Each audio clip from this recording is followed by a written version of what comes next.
Okay, so the first thing you need to do is reverse your car back so that you can get the towing ball underneath the coupling head if possible. If you don't quite get it under the coupling head, you can move the trailer later, but if you can get it perfectly under the coupling head, then that's going to save you some effort later. Okay? So once you've reversed your car back, the very first thing we need to do is put the breakaway cable on. This is your safety connection from the car to the trailer. What the breakaway cable does is it's attached under here to your handbrake. So if for any reason the car or the trailer were to come away from each other, the breakaway cable is then attached, so it will pull the brakes back on the trailer. So this is your first important connection, which basically means that you're now safe with the trailer. Okay? If at this point your coupling head and your tow ball weren't quite aligned, you're now that you've got the breakaway cable on, you're now allowed to take off the handbrake and push the trailer if you need to. Okay? But you're not allowed to take that handbrake off unless your breakaway cable's on already. Okay? Because we're already aligned, we don't need to worry about the taking the handbrake off because we're already perfectly in position. So the next thing we can do is wind down the trailer using the jockey wheel, lowering the trailer onto the ball, and as it lowers you'll see it will click, and this clamp will clamp shut. There you go. And that's now should have gripped onto the ball.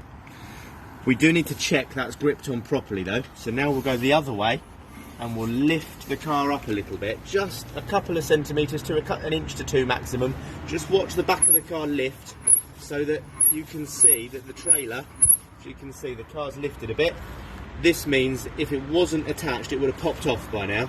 So because it's lifting the car up, we know it's secure, so everything's okay. It's not going to pop off driving down the road basically. So then we can wind it all the way back down until your wheel goes a bit loose. You can see now it's gone all loose. That means the trailer now is held by the car rather than the jockey wheel. So we can release this lever, and once you've released that you can just pull your jockey wheel up. Where possible you want to tuck it right in so it's in the gap, so it's not going to wiggle around when you're driving. And what the important thing about that is it's not going to spin and then ending up unscrewing itself to get lower and lower while you're driving down the road. So now the only movement it's got is that tiny little bit. Okay? As long as that's tight, everything's secure now. The trailer is attached to the car. We've got one more thing that's important to attach, and that is the electrics. This trailer has a 13-pin electric, so you've got up to 13 holes in there that could go into the car. You might get a 7-pin plug on a different trailer, so we'll come on to that in a bit. The 13-pin one, we put 90 degrees offset to the left, and there's a little runner that you can see. It fits in with just a little knobble, 3 little knobbles on there, and they line up, and then you just twist the outer bit nice and gently because it will pull itself in. So once it's in line, it's just a 2-finger twist, and then you know it's in line because it goes underneath the little top that sits on it. Okay? And then the final thing to do before you start towing your trailer is just take the handbrake off.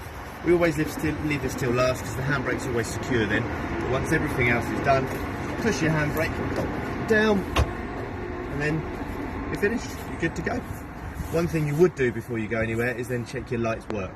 Which is just because you've attached the connection doesn't necessarily mean the bulbs are actually working, so now you just check your lights before you go.